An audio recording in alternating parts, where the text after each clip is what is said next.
পঞ্চম শ্রেণীর শিক্ষার্থী রাফা, যে বয়সে বই, খাতা আর বন্ধুদের সঙ্গে হাসি আনন্দে মেতে থাকার কথা, সেই বয়সেই তাকে লড়তে হচ্ছে এক কঠিন বাস্তবতার সঙ্গে। ছোট্ট এই শিশুর শরীরে বাসা বেঁধেছে ব্লাড ক্যান্সার। একসময় প্রতিদিন স্কুলে যেত রাফা। ক্লাসে বসে নতুন কিছু শেখা, বন্ধুদের সঙ্গে গল্প আর ভবিষ্যৎ নিয়ে ছোট ছোট স্বপ্নে ভরা ছিল তার পৃথিবী। কিন্তু হঠাৎ অসুস্থতা সেই স্বাভাবিক জীবনকে বদলে দেয়। শুরু হয় হাসপাতাল আর চিকিৎসার দীর্ঘ পথ চলা।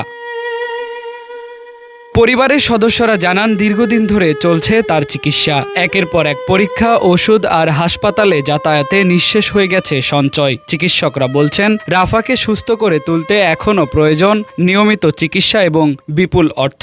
এখনো পর্যন্ত প্রায় 20 লাখের মতো খরচ হয়ে গেছে। কেমো দিয়ে বা ব্লাড দেওয়া অন্যান্য খরচ মধ্যে 20 লাখের মতো খরচ হয়ে গেছে। এখনো প্রায় 2 বছরের মতো চিকিৎসা করা লাগবে। খরচটা অনেক।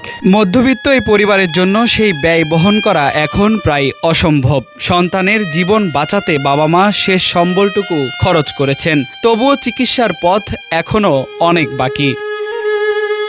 সবচেয়ে কষ্টের বিষয়, রাফা এখনও পুরোপুরি জানে না তার শরীরে বাসা বেঁধেছে ভয়ঙ্কর এই রোগ। সে শুধু জানতে চায় কবে আবার স্কুলে যেতে পারবে, কবে বন্ধুদের সঙ্গে ক্লাসরুমে ফিরবে, কবে আগের মতো স্বাভাবিক জীবন ফিরে পাবে রাফা। সামনে এখন অনেক খরচটা হলে বহন করা অসম্ভব আমার বাবার পক্ষে।